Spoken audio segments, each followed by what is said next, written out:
सद्गुरु ग्रंथांना या ठिकाणी प्रणिपात करून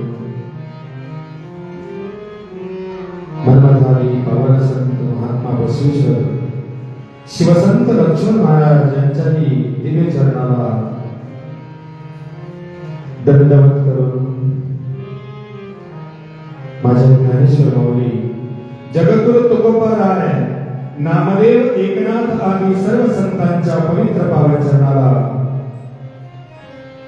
नमन करून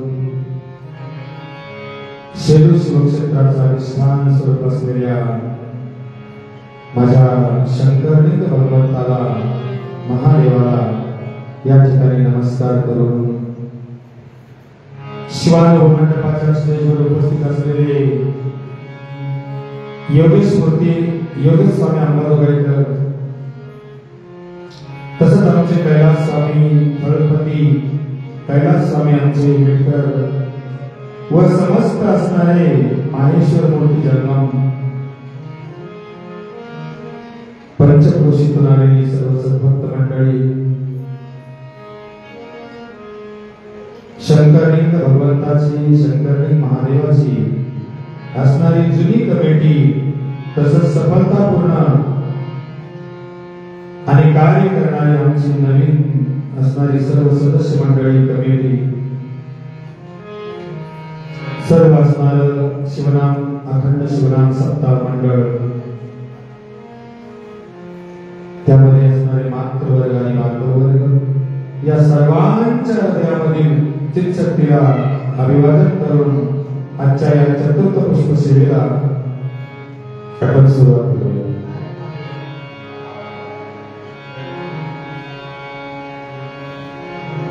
शिव शिव बोल कोई हर हर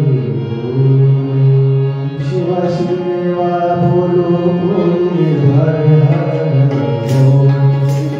शिव शिव बोलो कोई हर हर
तृतीय पुष्प सेवा शंकरलिंग भगवंताला समर्पित करत असताना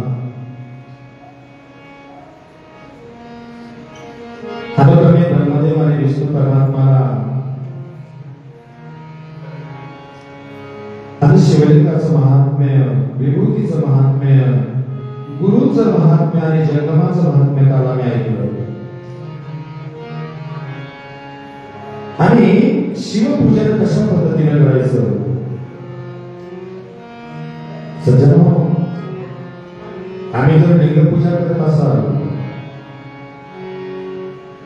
आम्ही लिंगपूजा जर करत असाल तर आमचा लिंगाकारामधून किंवा सज्जिकेमधून असणारं शिवलिंग आम्ही तळ हातावर घेतो आणि तळ हातावर घेऊन त्याला सुद्धा त्या ठिकाणी कराग्रावर करतलावर आसन देऊन आणि त्याला सुद्धा स्नान घालतो. मग एखाद्या वेळेला ऋग्वेदामध्ये असणार जे रुद्राध्याय आहे तो रुद्राध्याय कोणी घेत, कोणी त्यातला असणारा 8वा अनुवाक घेत. तर त्या 8व्या अनुवाकात कोणी नमः शंभवे च मयोगे च नमः शंकराय च महेश्वराय च नमः शिवाय च शिवतराय च एवढ्याच मंत्रांना पाणी घालतो. आणि एवढेही मंत्र येत नसतील तर त्यांनी नमः शिवाय, शिवाय नमः किंवा दीक्षावंतानं असणार ज्याने दीक्षा घेतलेली त्यांनी षडाक्षर मंत्र म्हणून पाणी घातलं तरी चालतं. तसंच माझ्या शंकरलिंग भगवानाला एखाद्या वेळेस माहेश्वर मूर्ती जंगम नसेल तर त्या ठिकाणी आम्ही षडाक्षर मंत्र किंवा पंचाक्षर मंत्रानं पाणी घातलं तरीही अभिषेक होतो महाराज. पण जंगमाच्या व्यतिरिक्त इतर जर कोणी अभिषेक करत असेल तर त्याच्यापेक्षा तुम्ही श्रेष्ठ आहात एवढंच मला सांगायचं. एखाद्या वेळेस ब्राह्मण महोदयाकडून अभिषेक केला जातो, पण सज्जन हो, वीरशैव लिंगायत धर्मामध्ये जंगमाचं असणारं श्रेष्ठत्व, गुरुचं असणारं श्रेष्ठत्व त्यांच्या लिंगधारणेमुळे दिलं जातं. आणि आमचे ब्राह्मण जे काही महाराज आहेत त्यांच्या गळ्यामध्ये लिंग नसल्या कारणानं आमच्या लिंगायतांना त्यांच्या पाया पडण्याचा अधिकार होत नाही. कारण का आम्ही वागल्याच्या नंतर आमचं लिंग त्यांच्या पायावर पडतं. किंवा इतर ज्या काही मूर्ती आहेत,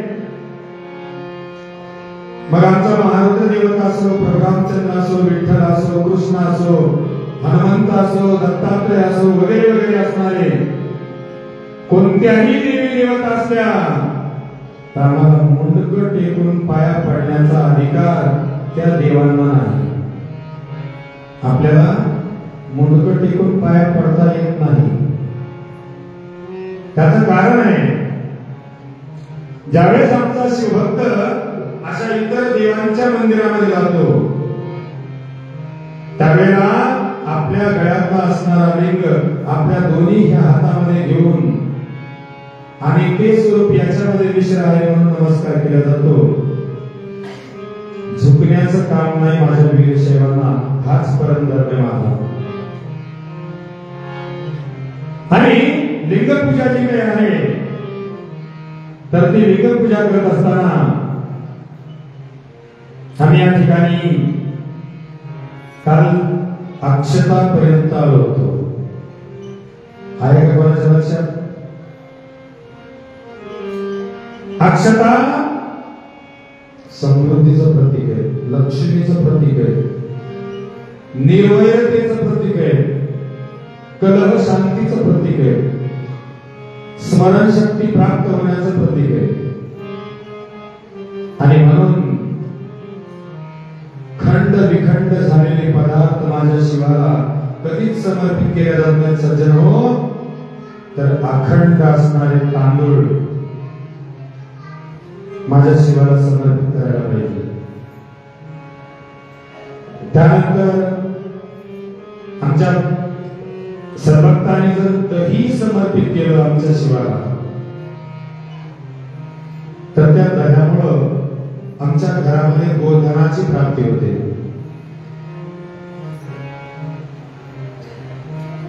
आमच्या सद्भक्तांना जर लक्ष्मी प्राप्ती करायची असेल तर 21 दिवसापर्यंत ऊसाचा असणारा रस राहिलं तुमचं ग्लासभर, लिटरभर, चम्मचभर टाका माझ्या शंकरलिंगावर.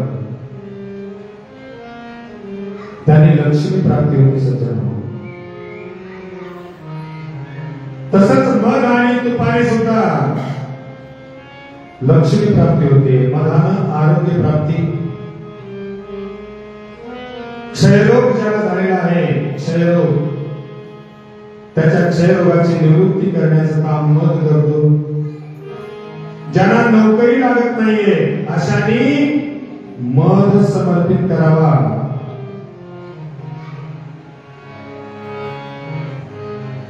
आणि तुपाने मी कालच सांगितलं, वैभव तर प्राप्त होतच होतं, पण वंश उद्धरतो. वांझपण दूर होण्याचं सामर्थ्य आणि दान केलेल्या आमच्या मनामध्ये आहे, तुपामध्ये आहे. पुण्य तीर्थोदक जर प्राप्त केलं, भगवान शिवाला समर्पित केलं तर मोक्ष प्राप्ती होते म्हणून सांगितलं सज्जन.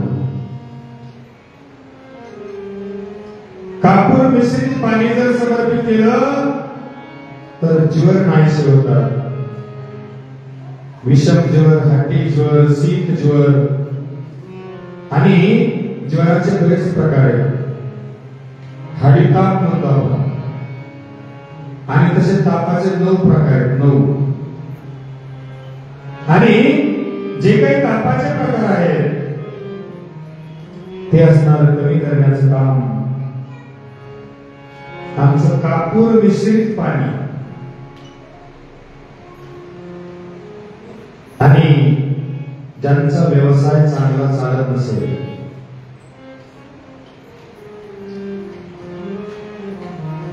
नफा वाढत नसेल किंवा व्यापारामध्ये वृद्धी होत नसेल, अशांनी माझ्या भगवान शिवावर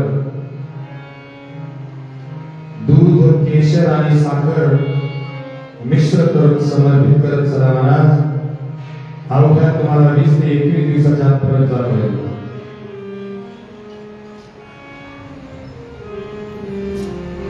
दूध, केशर, साखर जर समर्पित केलं तर दारिद्र्याचा नाश होतो. आमचं माता मंडळ जे काय आहे यांचा प्रमेह शांत होतो, ज्याला आम्ही प्रदर विकार म्हणतो. प्रदर, सफेद, लाल आणि काळा. प्रदराचे 3 प्रकार असतात. सुरुवात सफेदापासून, त्याला प्रमेह म्हणतात. आणि तो प्रमेह विकार सुद्धा माझ्या बहिणींचा, माता भगिनींचा कमी होतो. तर बुद्धी प्राप्त होते आणि स्मरणशक्ती वाढते. दूध, केशर आणि साखराने.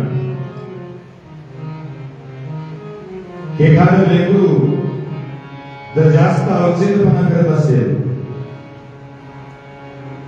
घरामध्ये ऐकत नसेल, सज्जनो, ज्यावेळेस तुम्ही नैऋत्य कोपऱ्यामध्ये झोपता वास्तूच्या आणि लेकराला घेऊन झोपता,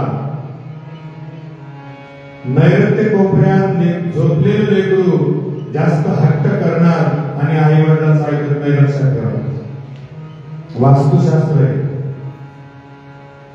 आणि मग अशा प्रकारचे जे मुलं आहेत किंवा मुली आहेत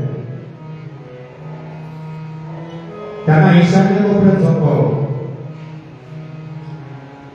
आणि यांना सुद्धा दूध टाकायला सांगणे, केशर टाकायला सांगणे, साखर मिश्रित करून माझ्या शिवावर थंड पाण्याचा अभिषेक केला तर ज्वर शांत होतो. गौराचे प्रकार जे काही बाळांना होतात ते कमी होतात म्हणून सांगितलं.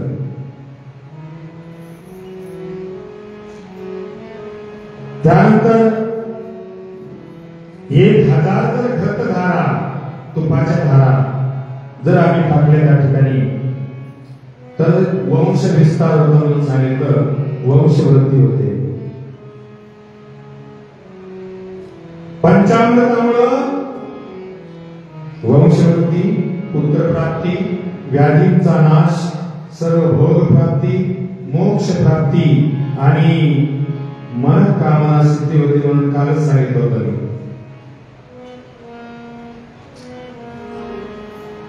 त्यानंतर अभिषेक जर केला तर आत्मशुद्धी होते. अभिषेक का केला जातो? अभिषेक या शब्दाचा अर्थ आहे क्षमापण मागणे. आणि लक्षात ठेवा, महादेवाचा आणि हनुमंताचा अभिषेक रुद्राचं आवर्तन असल्याशिवाय होत नाही. आणि आमची बाकीची जी पुरोहित मंडळी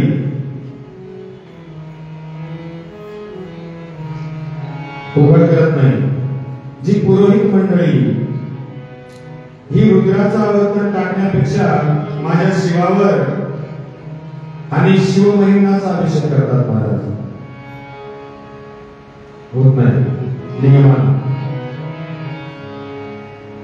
आणि जे काही शिवमहिमा आहे तर ही माझ्या पुष्पदंत नावाच्या गंधर्वाने गायलेली स्तुती आहे. ज्यावेळेला माझा पुष्पदंत गंधर्व आणि अमरावती नगरीमधून, अमरावती नगरी म्हणजे माझ्या इंद्राचं राज्य, आणि त्या इंद्राची जी बाग होती त्या बागेमध्ये फुलं फळ चोरण्यासाठी जात होता आमचा पुष्पदंत नावाचा गंधर्व. आणि त्या गंधर्वानं दररोज फुलं फळ आणायचे आणि देवाला वाहायचे, चोरून आणून ध्यानात ठेवा. आणि असं करता करता त्या अमरावती नगरीचं रक्षण करणारे, अमरावती बागेचं रक्षण करणारे जे बागवान लोक होते, या बागवान लोकांनी विचार केला की दररोज कोणीतरी येतो, फुलं फळं तोडतो, कच्चे पक्के, खाली सडा होतो, नाचतात, सडतात. आणि म्हणून माझ्या पुष्पदंत या बागवान लोकांनी आणि इंद्राला जाऊन सांगितलं. इंद्राला जाऊन सांगितलं आणि त्या इंद्राला मग ते म्हणते ठीक आहे, काही हरकत नाही, बघू म्हणते बोलायचे, त्याचा बिमोडच करून टाकू म्हणले. आणि म्हणून आमच्या इंद्रानं माझ्या भगवान शिवावर रुद्राचं आवर्तन टाकलं. ओम नमस्ते रुद्रमन्ये भवतो तविषये नमः. नमस्ते अस्तु धर्मणे बाहुभ्याम नमते नमः. या तरिषु शिवतमं शिवं बहुवते नमो. वगैरे असतात. 11 अनुवाक नमक आणि 11 अनुवाक चमक मिळून रुद्र तयार होतं. नमक या शब्दाचा अर्थ आहे हे प्रभू, हे शिवा, हे त्रिशूलधारी, हे भस्मधारी, स्तुती केलेली. एक आहे का त्याच्या अलंकाराची, त्याच्या गुणांचा गौरव केला आणि माझं रक्षण कर. हे त्रिशूलधारी, त्या त्रिशूळाला 3 टोक आहेत, राजस, तामस आणि सात्विक, नष्ट करणारे विकार. आणि त्या त्रिशूळानं माझं रक्षण कर, माझ्या शत्रूचा बेमोड कर म्हणून मागणी केलेली नमः अर्थात नमक म्हणतात त्याला.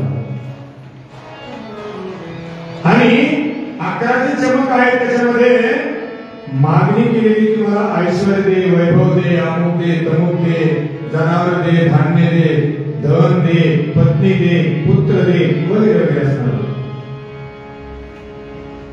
11 अनुवाकामध्ये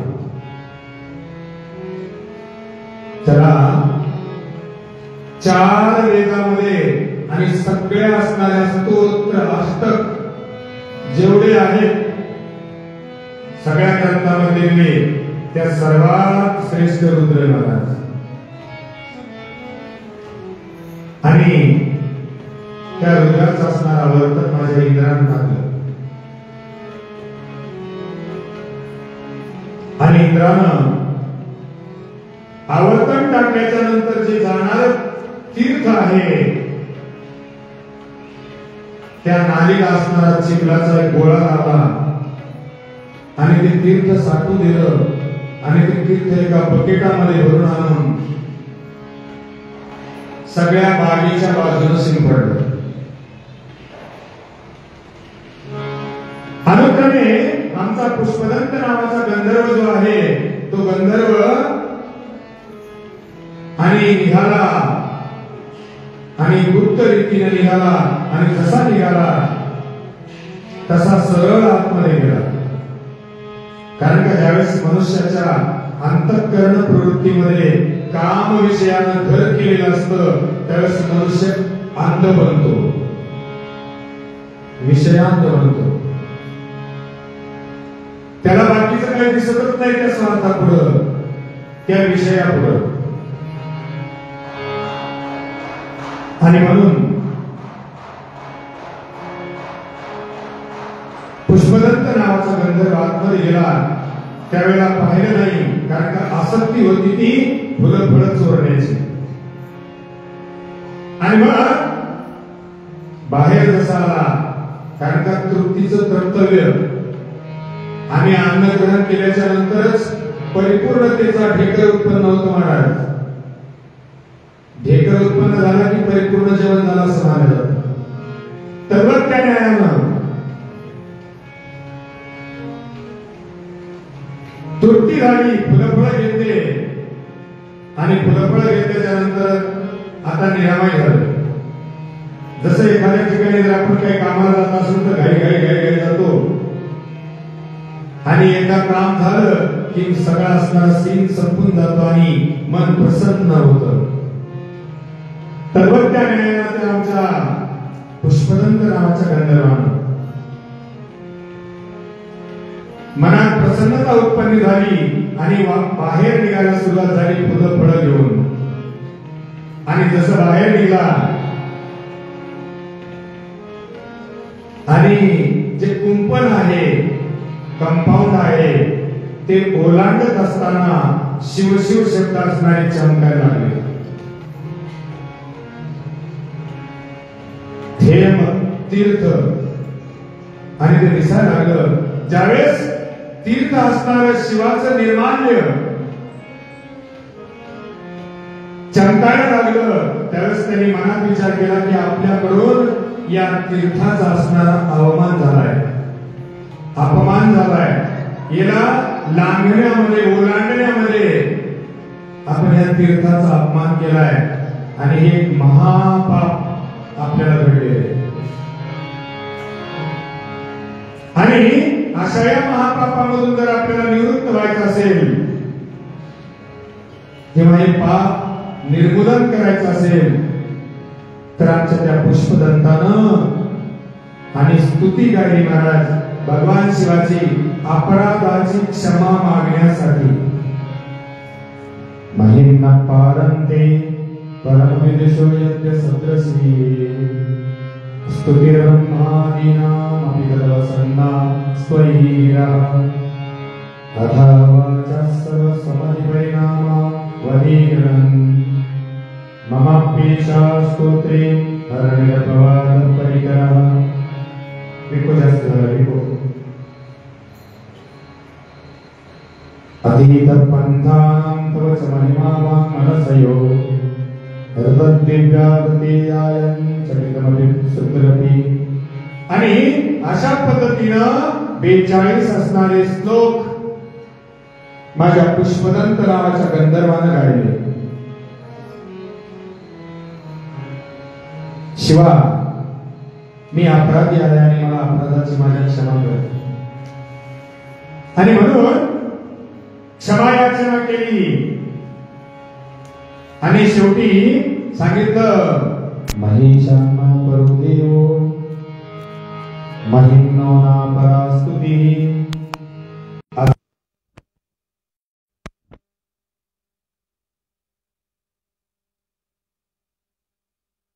निम्नापेक्षा दुसरी स्तुती, महादेवापेक्षा दुसरं दैवत, अघोर मंत्रापेक्षा दुसरा मंत्र आणि गुरु तत्वापेक्षा दुसरं तत्व कोणतंच श्रेष्ठ नाही महाराज. आणि अशा पद्धतीनं माझ्या पुष्पदंतांनी 42 श्लोक असणारे लिहिले आणि तिथून माझ्या भगवान शिवानं त्या स्तुतीमुळं पुष्पदंताला क्षमा केली महाराज. क्षमा याचना मागितलेलं ते स्तोत्र आहे. त्यामुळं त्याच्यानं अभिषेक होत नाही. तर रुद्राचं आवर्तन असणार माझ्या शिवाला आणि महारुद्र म्हणजे हनुमंताला टाकले जात. माझ्या विष्णूचा जो काही अभिषेक आहे तर तो अभिषेक पुरुष सुक्तानं होतो. ओम सहस्राशीर्ष पुरुषः सहस्राक्षा सहस्रपातम सभुमिग्न विश्वतो व्रत्वा अत्यातिष्ठ दृशांगुलम. आणि पूर्ण असणारं पुरुष सुक्त माझ्या विठ्ठलाचा असो, कृष्णाचा असो, शाळीग्रामाचा असो, रंगनाथाचा असो, त्याचा अभिषेक पुरुष सुक्ताशिवाय होत नाही सज्जन हो. माझ्या माता देवीचा अभिषेक असणारा स्त्री सुक्ताशिवाय होत नाही. ओम हिरण्यवर्णा हरिणी सुवर्ण रजस्त्रजाम चंद्रा हिरणमय लक्ष्मीं जातवेदम आवाह. सांगितलं की मग त्या ठिकाणी असणारं जे श्रीसूक्त आहे त्याने देवीचा अभिषेक होतो. तिथं दुसरे वापरता येत नाहीत. तर माझ्या गणपतीचा अभिषेक गणपती अथर्व शीर्षाशिवाय होत नाही. नमस्ते गणपतये त्वमेव प्रत्यक्षं तत्त्वमसि त्वमेव केवलं कर्तासि त्वमेव केवलं धर्तासि वगैरे वगैरे असणार. पण जे काही पौरोहित्य आहे ते हे पौरोहित्य असणार काही ठिकाणी आणि महिम्न घेतं महाराज.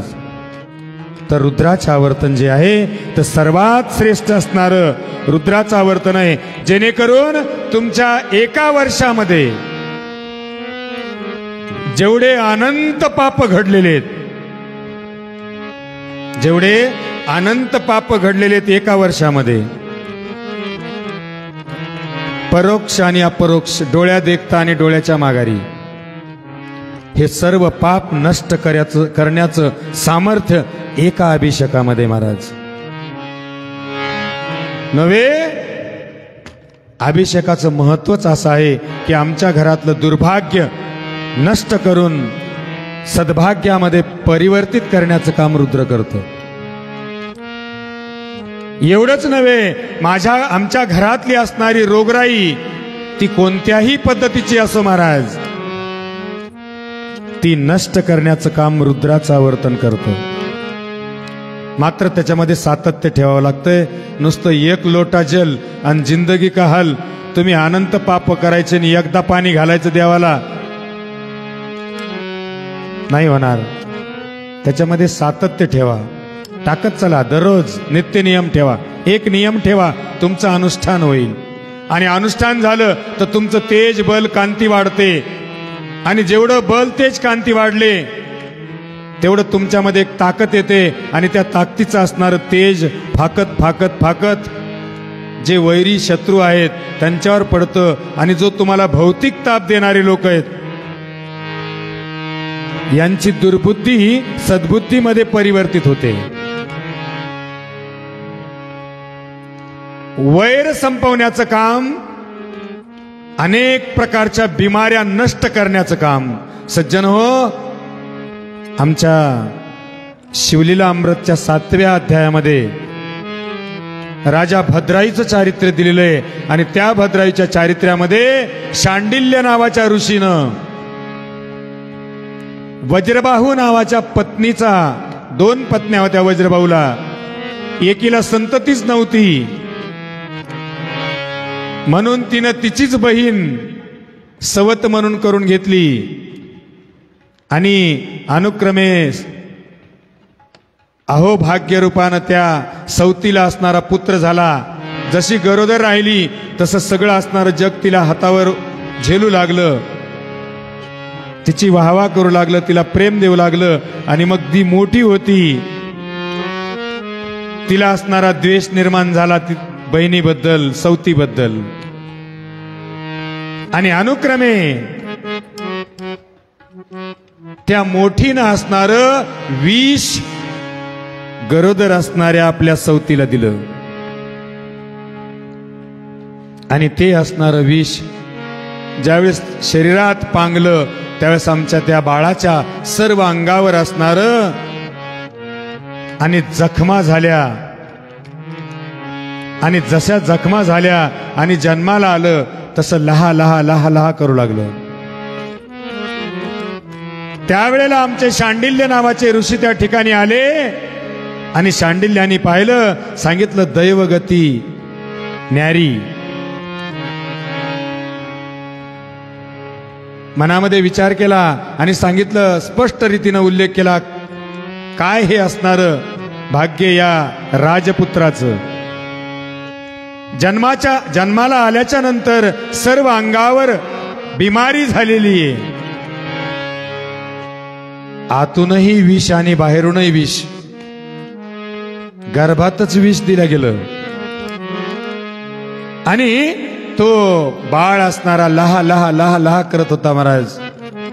आणि अशा असणाऱ्या बाळानं ज्यावेळेस लहा लहा करायला सुरुवात केली त्यावेळेस आमच्या या माऊलीनं, त्याच्या पत्नीनं आणि महादेव मंदिरामध्ये धाव घेतली महाराज. कारण का सगळंच ऐश्वर्य जर पाहिजे असेल कोणाला तर तो फक्त माझा एक महादेव देऊ शकतो महाराज. मी कालच सांगितलं, अदाने च तथा दाने, ब्रह्मांड पुराण सांगते, ब्रह्मांड पुराणात श्लोक आहे महाराज हा. अदाने च तथा दाने न स्वतंत्र महाहरी तथैवाहम सुरश्रेष्ठ सत्य शिवमयोदितम.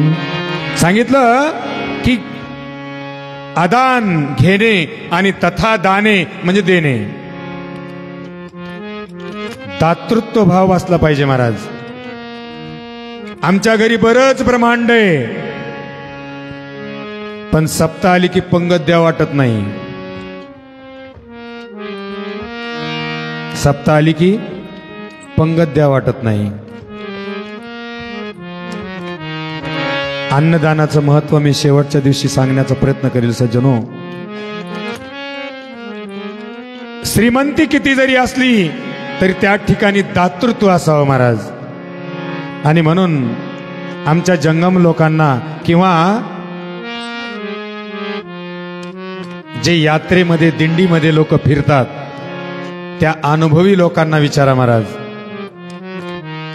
श्रीमंताचं पाहायला आणि गरीबाचं खायला असतं हे ध्यानात ठेवा. श्रीमंताचं पाहायला 50 पदार्थ करील, कशाला? जगाला दाखवायला.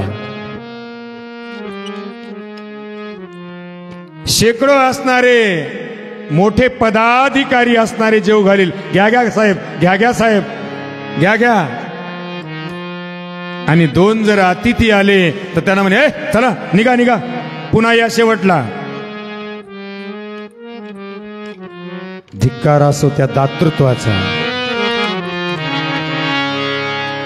सज्जनो, आम्ही जर पंगत करायलो आणि त्याच्यामधून जर 5 किंवा 2 जर लोक अन्न नसल्यामुळे जर माघारी गेले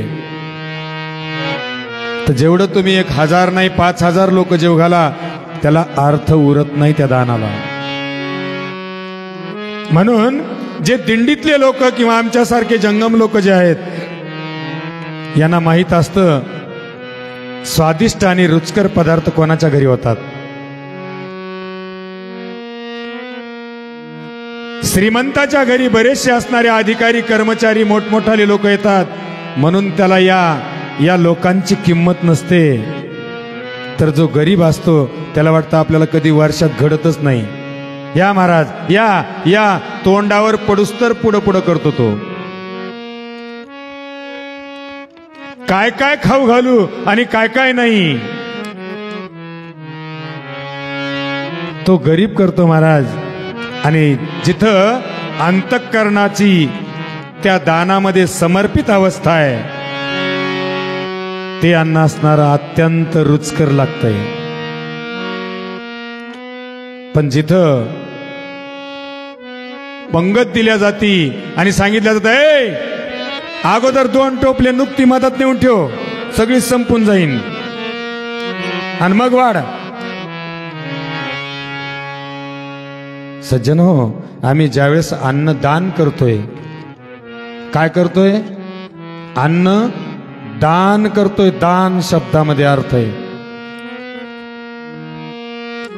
त्यावेळेस एकदा संकल्प सोडला की हे पूर्ण माझं संतर्पण आहे, ईश्वर अर्पण आहे, ईश्वर अर्पण आहे.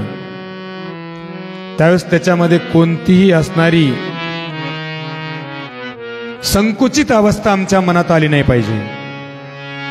उलट ते शिल्लक नाही राहिलं तर आपल्या घरचं करून आपलं आपण खावं, पण त्याच्यात आपण जेवावं ही सुद्धा भावना ठेवू नये.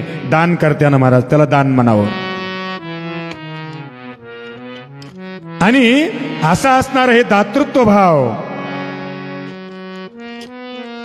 आणि निर्माण होणं आमच्यामध्ये महत्वाचं आहे महाराज.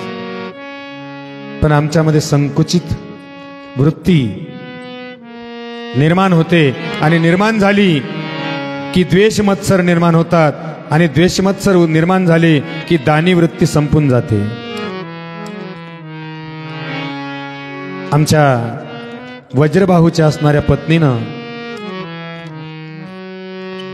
आणि एकीनं विष दिलं आणि दुसरीला जे काही पोरग झालं तिला त्याच्या अंगावर सर्व विष निर्माण झालं महाराज. आणि ते विषाचं विषाक्त असणारं बाळ घेतलं आणि शिवासमोर समर्पित केलं महाराज. त्या माऊलीनं आणि टाहो फोडला. मृत्युंजय तुम हो जग में महान, मृत्युंजय तुम हो जग में महान, मृत्युंजय तुम हो जग में महान, मृत्युंजय तुम हो जग में महान, मृत्युंजय तुम हो जग में महान, मृत्युंजय तुम हो जग में महान, मृत्युंजय तुम हो जग में महान, मृत्युंजय तुम हो जग में महान। हे शिव शंकर हे अभयंकर, हे शिव शंकर हे अभयंकर, पूज रहा है जहान, मृत्युंजय तुम हो जग में महान, मृत्युंजय तुम हो जग में महान, मृत्युंजय तुम हो जग में महान, मृत्युंजय तुम हो जग में महान। जटाओं में बैठ तुम्हारे माथे पे चंदा सजाय, जटाओं में बैठी गंगा तुम्हारे माथे पे चंदा सजाया, गले में पहनी सर्पों की माला, तन पे भस्म रमाया। मृत्युंजय तुम हो जग में महान, मृत्युंजय तुम हो जग में महान। मृत्युंजय तुम हो जग में महान, मृत्युंजय तुम हो जग में महान। वीरभद्र है शरण में आया, चरणों में अपनी बिठा दो। वीरभद्र ये शरण में आया, चरणों में अपनी बिठा लो। विश्व शांति का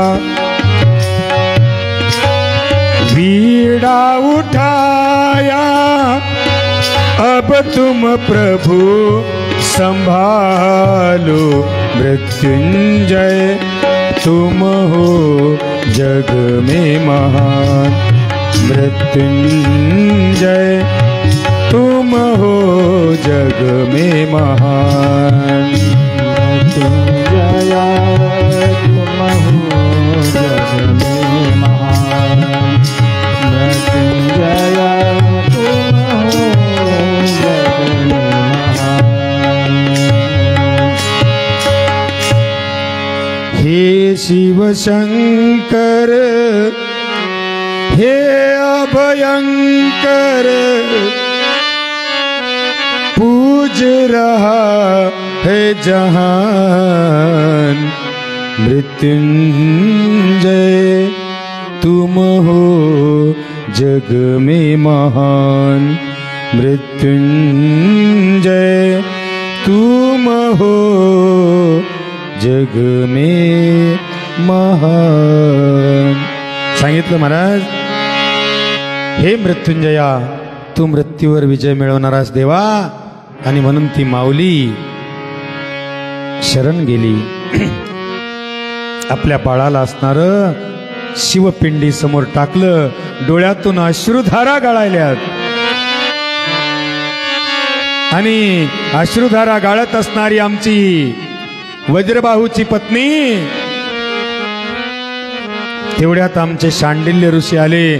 आणि शांडिल्य ऋषीने पाहिला तो चमत्कार, समजून घेतलं भविष्य भूत वर्तमान, आणि सांगितलं की काय कर्मगती न्यारी.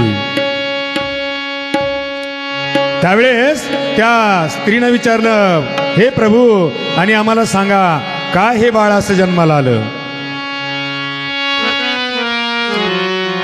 त्यावेळेस आमच्या त्या शांडिल्य ऋषीनं सांगितलं की बाबा रे, या मुलानं जन्माला आल्याच्या नंतर कधीच शिवभक्ती केली नव्हती. आणि म्हणून त्याला स्वतःला असा प्रकार जाणवला. तर ह्याच्या आईनं पहिल्या जन्मी आणि सौतीला म्हणजे मोठीला विष दिलं होतं. त्याची फेड मोठीनं या जन्मामध्ये केली. सर्व काही अथपासून इथपर्यंत वृत्तांत सांगितला. आणि त्या माऊलीनं सांगितलं, प्रभू, ही जर अवस्था झालेली तर याच्यामधून मुक्ती कशी होईल, रोग निवृत्ती कशी होईल, याचा उपाय आम्हाला सांगा. त्यावेळेस आमच्या शांडिल्य ऋषीनं सांगितलं की बाबा रे, हाच ते रुद्राचं आवर्तन, हेच ते रुद्राचं आवर्तन.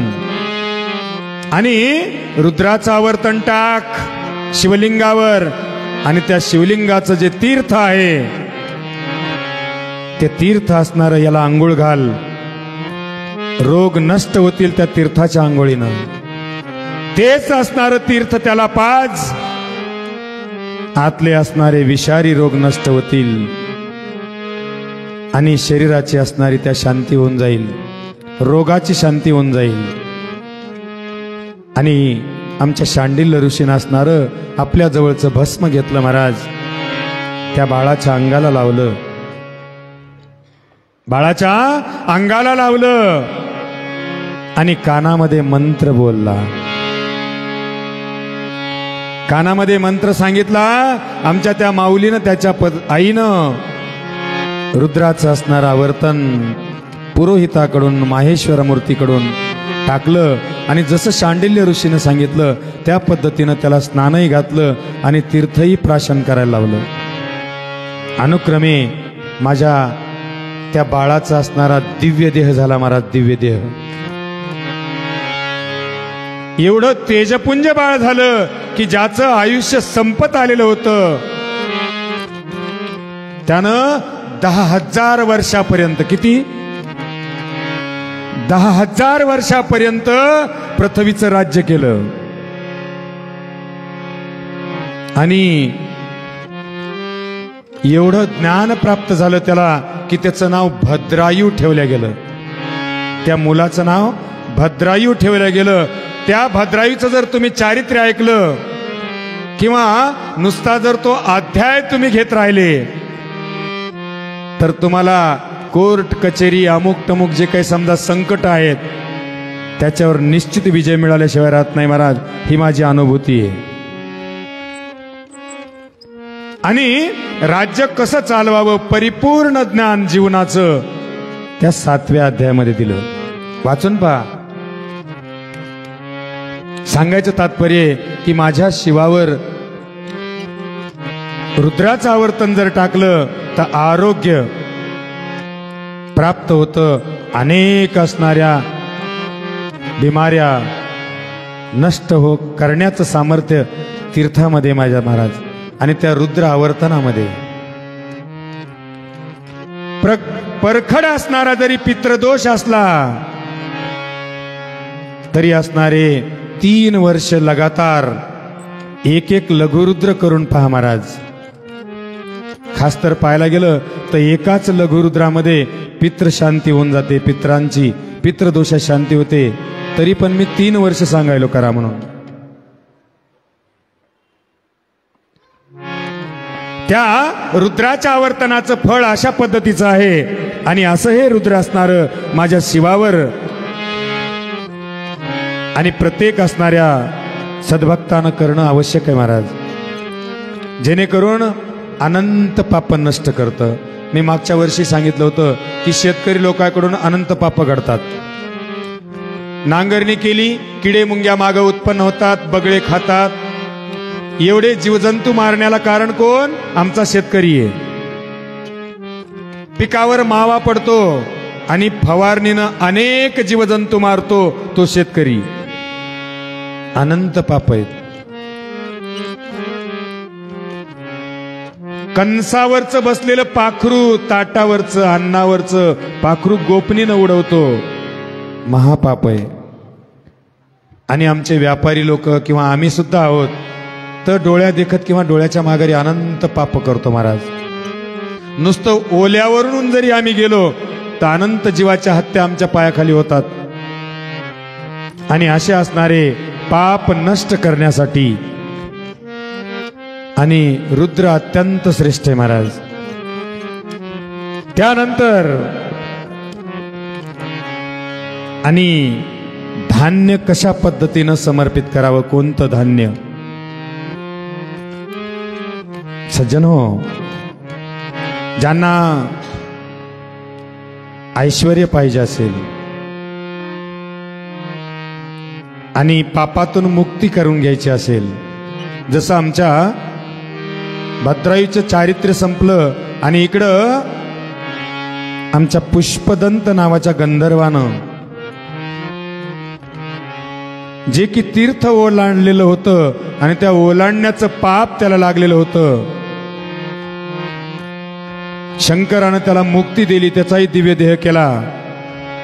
आणि त्यावेळेसपासून आमच्या शिवाला अर्धी प्रदक्षिणा घातल्या जाते, पाणी ओलांडल्या जात नाही, ध्यानात ठेवा. पुष्पदंतानी पाणी ओलांडलं म्हणून महिमनं 42 श्लोकाचं लिहिलं. आणि म्हणून उत्तर वाहिनी असणारं जे पाणी जातं पूर्वेकडून गोल राऊंड जलवाहिनीपर्यंत आणि जलवाहिनीपासून पुन्हा अशा 3 प्रदक्षिणा माझ्या शिवाला घातल्या जातात. पूर्ण प्रदक्षिणा नाहीये. तीर्थाचं पाणी ओलांडल्या जात नाही. तीर्थाच्या पाण्यामध्ये अनेक असणाऱ्या 33 कोटी देवता आहेत. जो शिव आहे, शाळुंका म्हणजे शिव आहे, जटेमध्ये गंगा आहे, ध्यानात ठेवा. जो गोलाकार आहे त्या गोलाकारामध्ये पूर्वेला आमचा ब्रह्मदेव आहे तर पश्चिमेला विष्णू आहे. गोलाकार भागावर जे पाणी जाण्याचा भाग आहे, पूर्वेला त्या पाणी जाण्याच्या पट्टीवर असणारा गणपती आहे. पश्चिम जाण्याच्या मध्यभागामध्ये माझ्या शिवाची मुलगी आहे, पुत्री आहे. आणि अशा पद्धतीचं असणारं जे पार्वतीचं ठिकाण आहे, तर जे गोल कॉर्नर आहे, कॉर्नर संपणे आणि पाणी जाण्याचे वेदिका चालू होणं, जलवाहिनी चालू होणं, ते जे कॉर्नर आहे तिथं माझी पार्वतीचं ठिकाण आहे. तिथं हरिद्रा आणि कुंकू वाहिल्या जातं आणि जटेतही हळद कुंकू वाहिल्या जातं. तर जी शाळुंक आहे त्या शाळुंकेला सुद्धा भस्माचा पट्टा ओढल्यावर आम्ही जसं दोन्ही भुवयाच्या मध्ये कुंकू लावतो तसं त्या 3 पट्ट्याच्या खाली सुद्धा गंध लावला जातो.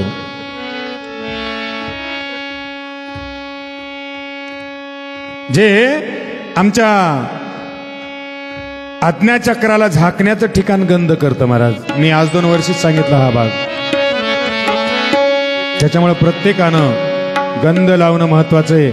याला कुंकू लावणे आणि त्याला कुंकू लावणे असं अफवा आणायच्या नाहीत.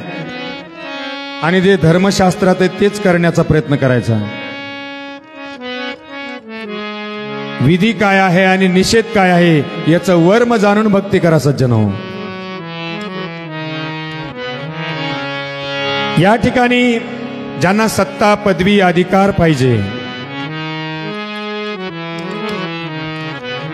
त्यांनी रविवारच्या दिवशी आणि गव्हाच्या पिठाचं शिवलिंग करावं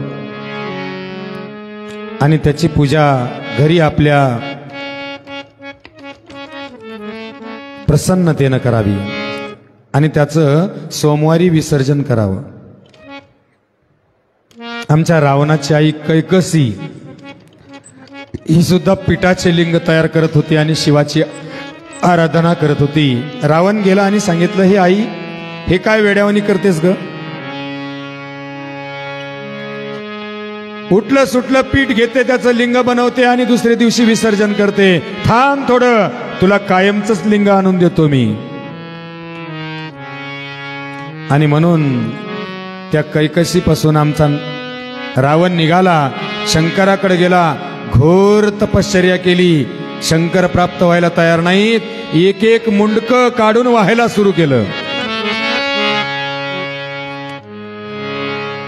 तरीही शिव प्रसन्न व्हायला तयार नाहीत. कैलास पर्वत डगडगा हलवायला सुरुवात केली. भगवान शिव प्रसन्न झाले आणि आत्मलिंग असणारं रावणाला दिलं. हे बाकी तुम्हाला सगळ्यांना श्रुत आहेच. अनुक्रमे ते लिंग सर्व देवलोकांनी तिथपर्यंत पोहोचू दिलं नाही, कारण का अनर्थाला कारणीभूत ठरलं असतं. म्हणून तोही पुढचा वृत्तांत तुम्हाला माहिती घे, आज 2 वर्षीच मी सांगितला.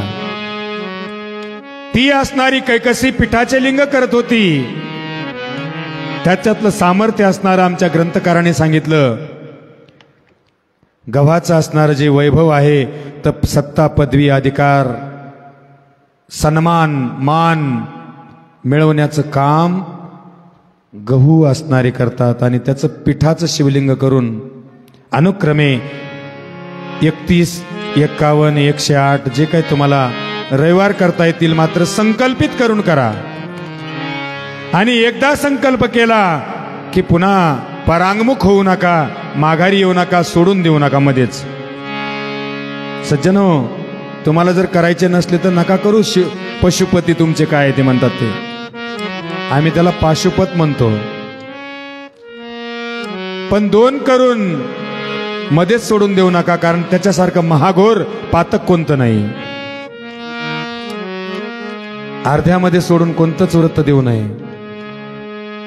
हा, अनवधानानं एखाद्या वेळेस बिमार पडला, काही अडचण आली, खूप मोठं संकट आलं तर ठीक आहे, एखादं नका करू, उपवास नाही होऊ द्या तुमच्याच्यानं. पण श्रद्धा आणि भक्ती असणारी ढळू देऊ नका. परिपूर्णतेचं भक्ती करण्याचा प्रयत्न करा. जे काही गहू आहेत ते गहू पिठाचं शिवलिंग बनवा. पिठाचं जर नाही बनलं तर माझ्या शंकरलिंग भगवंताला गहू समर्पित करा महाराज. रविवार रविवार रविवार. तेही नाही झालं, त्याच्यापेक्षा तुमच्याकडे चांगली श्रीमंती असेल तर स्वतःच्या वजनाच्या बरोबर असणारे गहू पंगत रूपानं समर्पित करा. 2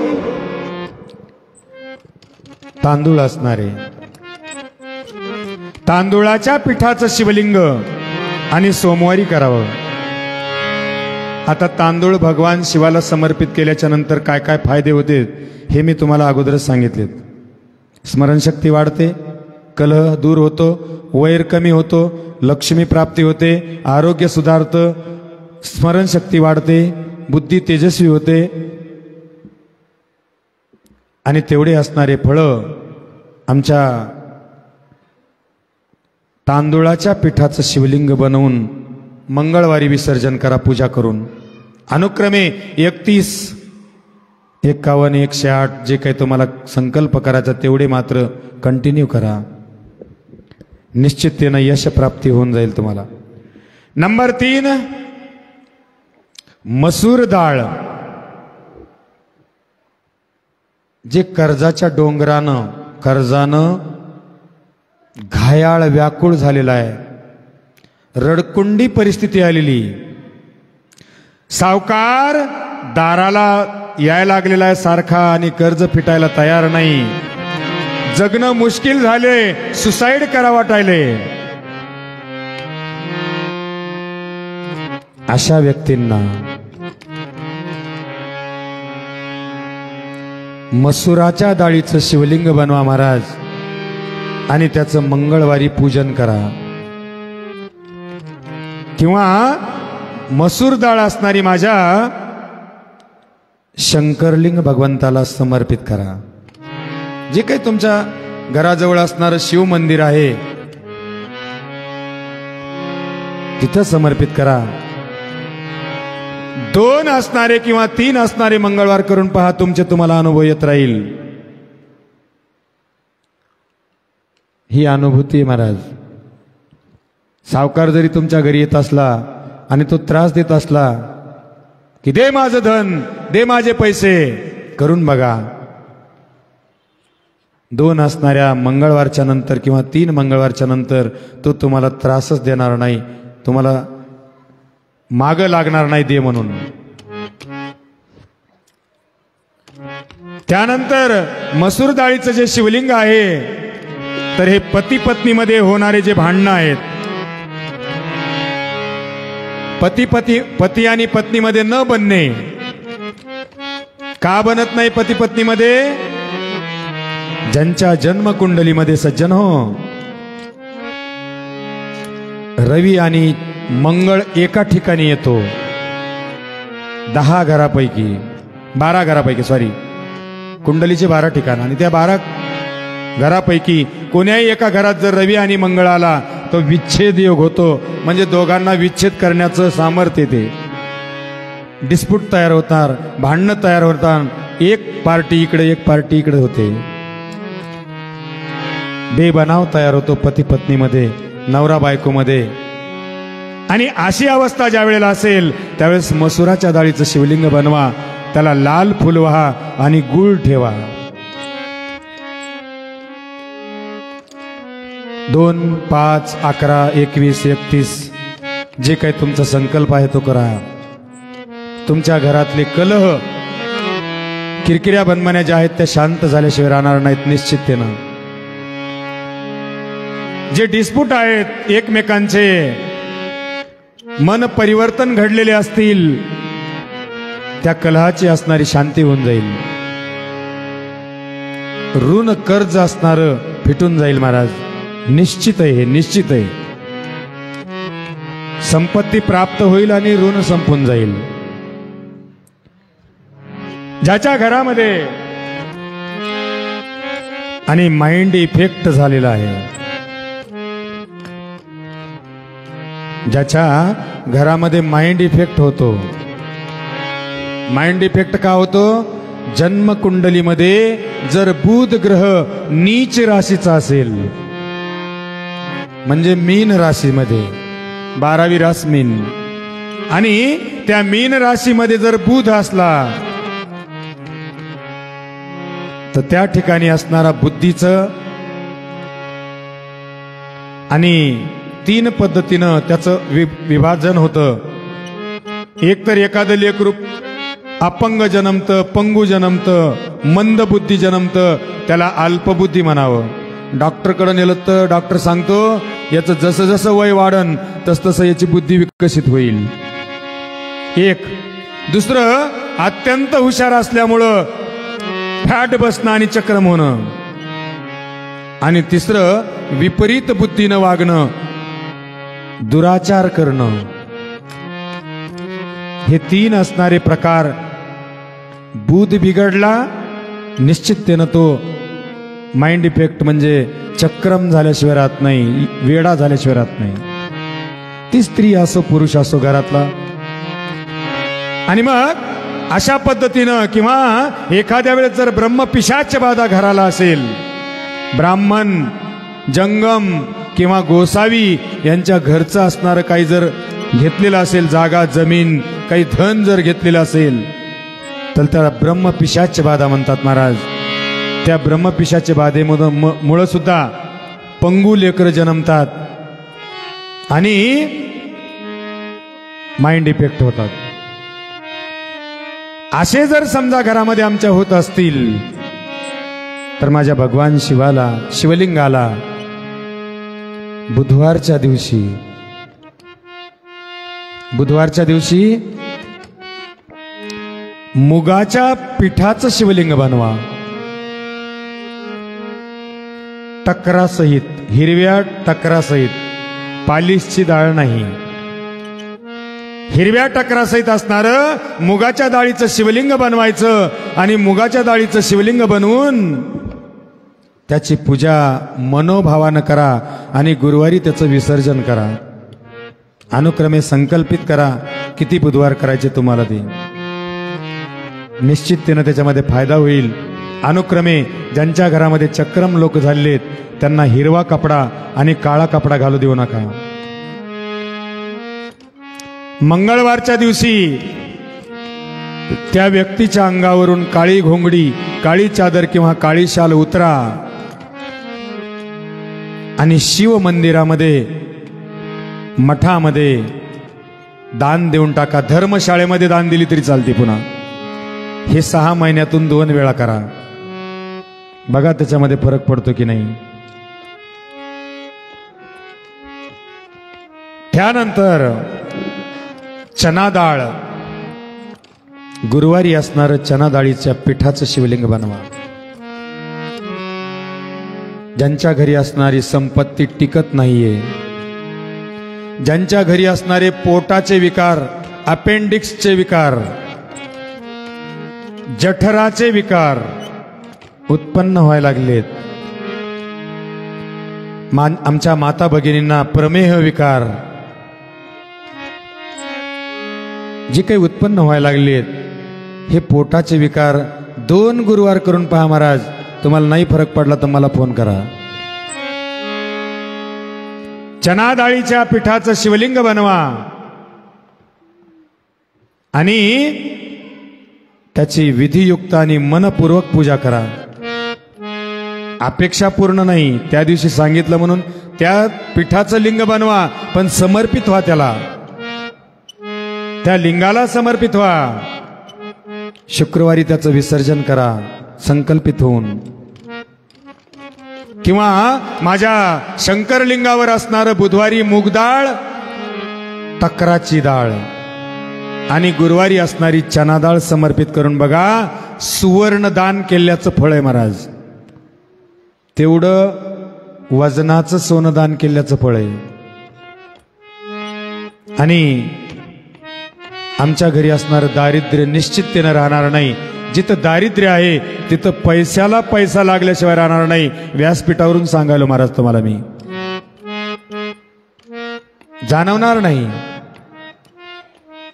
कितीही संकट पडले तुम्हाला तर त्या पैशाला पैसा लागून जाईल आणि संपत्ती शिल्लक होत राहील. दारिद्र्य येणार नाही निश्चिततेनं. अखंड असणारं सुवर्ण घरी राहील. तुमच्या घरी नांदेल ते सुवर्ण. त्या असणाऱ्या चना डाळीमुळं घराचं वैभव वाढतं महाराज. त्यानंतर शुक्रवारी असणारं जवाचं पीठ आणि त्या जवानी मोक्ष प्राप्त होतो महाराज. जे पती पत्नीमध्ये बेबनाव झालेला आहे किंवा पत्नीला सोडून दिलं, डिवोर्स पर्यंत आलेलं काम आहे, अशा मुलीनं शुक्रवारच्या दिवशी तुरीची डाळ मुठभर वाहून बघा शिवाला. कंटिन्यू केलं तरी चालतंय. 5 दिवस करा किंवा 11 दिवस करा. तुम्ही 5 दिवस केलं तरी तो न्यायलाच येईल.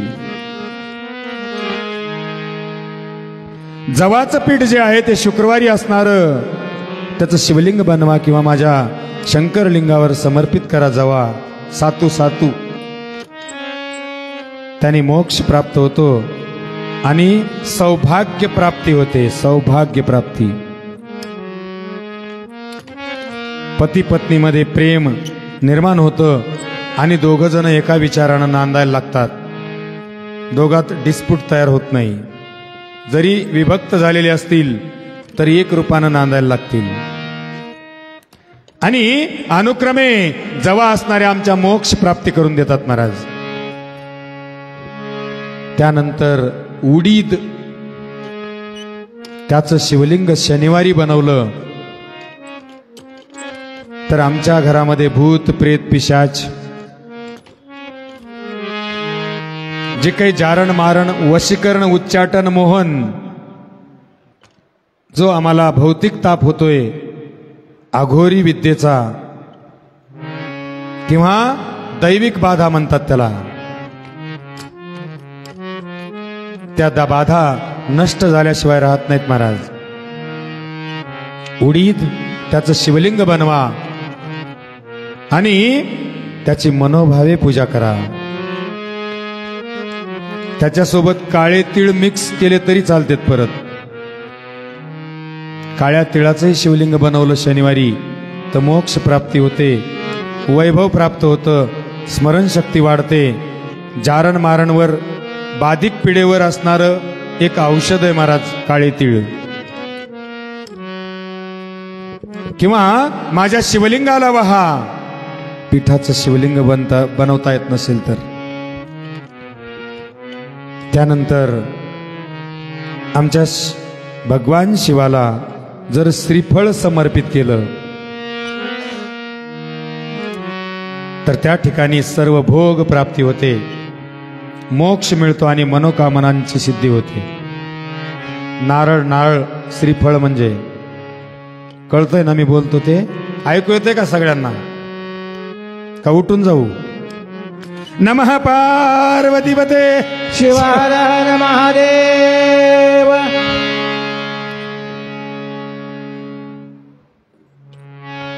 आणि अशा असणाऱ्या श्रीफळ जर समर्पित केलं तर मनोकामना सिद्धी होते. आमच्या शिवाला वस्त्र जर समर्पित केलं तर आमच्या जे काही आम्हाला भोग घेऊ इच्छितो आम्ही सर्व ऐश्वर्याचा तेवढे असणारे ऐश्वर्याचे भोग प्राप्त होतील. व्याधींचा नाश होतो वस्त्र समर्पित केल्यामुळं. प्रत्येक ऋतूमध्ये अनेक फळं निर्माण होतात. ज्या ज्या ऋतूमध्ये जे जे फळं उत्पन्न झाले ते ते माझ्या शिवाला समर्पित करा आणि मगच खा सज्जन हो. पहिले आपल्या शैव संप्रदायामध्ये पद्धत आहे की पहिले कोणताही पदार्थ जंगमाला किंवा गुरुला दान द्यावा लागतो थोडा का होईना, आणि मग आपल्याला खाण्याचा अधिकार. हा शैव संप्रदायाचा नियम आहे. ऋतुकालोद्भव फल, जे काही ऋतूमध्ये फळं उत्पन्न होतात त्यांनी सौभाग्य, आरोग्य, आयुष्य वाढतं म्हणून सांगितलं. ज्यांना काही दागदागिने पाहिजेत, ज्या माता भगिनी आमच्या, त्यांनी सुपारी समर्पित करा माझ्या शिवाला. तांबूल, ज्यांना पुगी फल म्हणतो आम्ही, अनुक्रमे सातत्य ठेवा त्याच्यामध्ये. त्यानंतर जे काही फुलं आहेत त्या फुलामध्ये 1000 कनेरीचे फुलं जर समर्पित केले, आता ध्यानात ठेवा, 1000 कनेरीचे फुलं जर समर्पित केले तर रोगमुक्ती होते आणि आरोग्य प्राप्त होतं म्हणून सांगितलं. कनेरीचे फुलं, लालही चालतो आणि पांढराही चालतो. मनानच कोणत्याही कुभावना निर्माण करून जगामध्ये पेरू नका. अंधश्रद्धा, ज्याने विष पचवलंय त्याला कुंकू पचवायला वेळ नाही लागणार, किंवा लाल रंग समर्पित केला जातो शिवाला. फक्त शाळुंकीवर 4-5 पांढरे फुलं ठेवा. पांढरं फुल अत्यंत प्रिय म्हणून वाहिल्या जातं. धोत्रा, धोत्र्याचे फुलं जर 1000 वाहिले तर पुत्र प्राप्ती होते म्हणून सांगितलं महाराज, आणि वंशवृद्धी होते. धोत्र्याचं फूल आणि धोत्र्याच्या फळानं सुद्धा होते.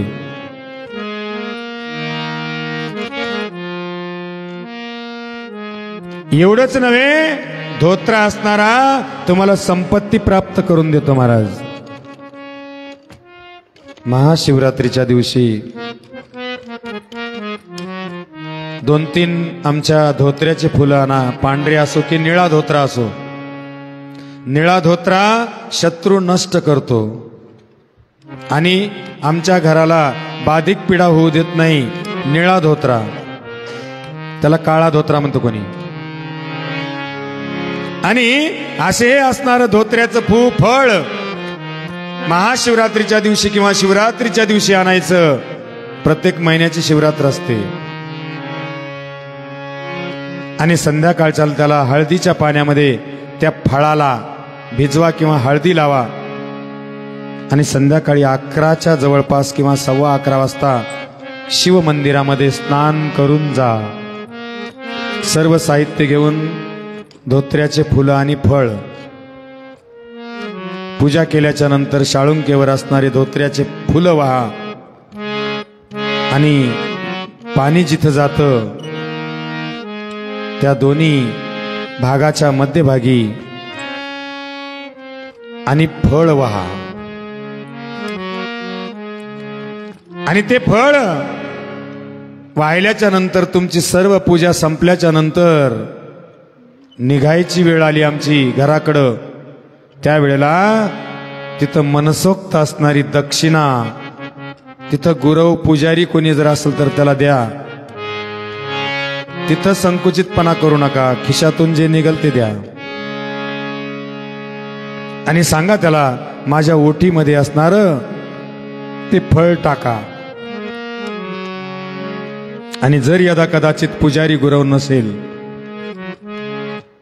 तर मनसोक्त असणारी दक्षिणा त्या शिवपिंडीवर ठेवा आणि आपल्या हाताने असणार ते फळ उचलून घेऊन या. अनुक्रमे दुसरे दिवशी सकाळी त्याची पूजा करा. परत घरी आणल्याच्या नंतर हळदी कुंकू टाकून लाल वस्त्रामध्ये बांधा. तुमच्या तिजोरीत ठेवा किंवा तुमच्या गल्ल्यामध्ये ठेवा. निश्चिततेनं तुमची व्यापार वृद्धी झाल्याशिवाय राहत नाही. करून बघा, दारिद्र्य संपल्याशिवाय राहत नाही. रुटीचे फुलं, रुचिक, रुई, मांदार, 2-4 त्याला म्हणण्याचे भाग आहेत महाराज. कोण्या भागामध्ये रुई म्हणल्या जातं, कुठं रुटी म्हणल्या जातं, कुठे रुचिक म्हणल्या जातं, तर कुठं मांदार म्हटलं जातं. रुटीचे फुलं जे काय आहेत, तर हे 1000 जर वाहिले शिवाला तर आमचं प्रताप वाढतो, आमच्यातलं शौर्य वाढतं, आमच्यातली प्रसिद्धी वाढते, मान सन्मान वाढतो, कार्यामध्ये यश येतं आणि कोर्टामध्ये सुद्धा यश मिळतं. 1000 रुटीचे फुलं वाहिले तर रुटीचं दूध सुद्धा वाहिलं तर गाईच्या 100 दुधाच्या घागरीची बराबरी 1 चमचाभर दूध रुटीचं बरोबरी करतं. महाराज शिवावर समर्पित करा. इकडं 100 गाईच्या दुधाच्या घागरी. चमेली 1000 चमेलीचे फुलं जर समर्पित केले तर वाहन सुख प्राप्त होतं म्हणून सांगितलं त्या घराला.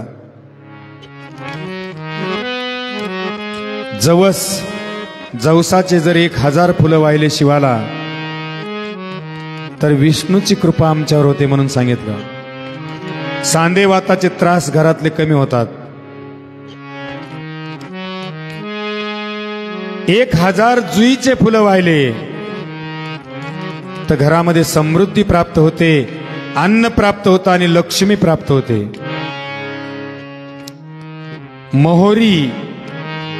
मोहरीचे फुलं जर 1000 वाहिले तर आमची व्याधी नष्ट होते, रोगराई बिमारी, शत्रूचा नाश होतो आपल्या आणि भीतीपासून मुक्त होतो आपण. आपली भीती संपते महाराज. 1,00,000 असणारे कमळ जर वाहिले तर अखंड लक्ष्मी प्राप्त होते आणि सौभाग्य प्राप्त होतं. 1,00,000 रुटीचे पानं वाहिले, रुटीचे पानं, तर भोग आणि मोक्ष दोन्ही प्राप्त होतात. शमीपत्र, शमी म्हणजे सौंदड. कोणतंही काही आणून वाहू नका. शमी म्हणजे सौंदड कळलं पाहिजे. आणि शमीपत्र जर समर्पित केलं तर तिथं सौभाग्य, आरोग्य, सर्व कामना सिद्धी आणि शेवटी मोक्ष प्राप्ती होते म्हणून सांगितलं.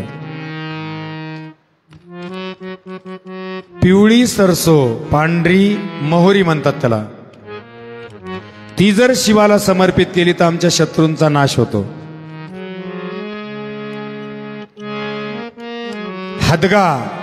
हदग्याचे फुलं जर समर्पित केले तर यश प्राप्ती होते. आम्हाला कोणत्याही कामामध्ये यश मिळत राहतं.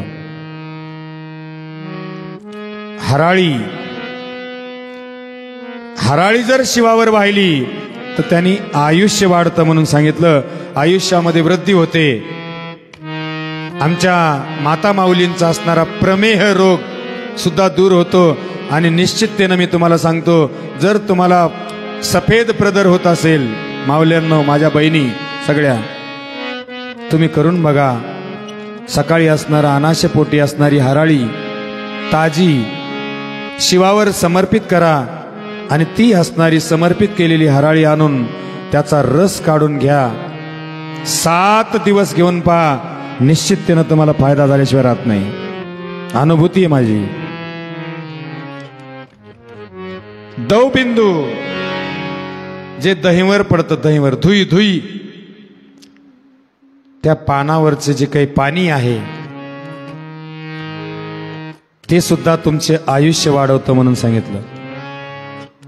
तुलसी पत्र, तुळशीचे पानं जर शिवाला समर्पित केले तर भुक्ती आणि मुक्ती प्राप्त होते. मंजुळा शिवाला समर्पित केल्या जात नाहीत, फक्त तुलसी पत्र केल्या जातं. पत्र, पान, त्याच्यापासून भुक्ती आणि मुक्ती दोन्ही प्राप्त होतात. भौतिक असणारं सुख सर्व आणि अंतिम मुक्ती प्राप्त. आघाडा,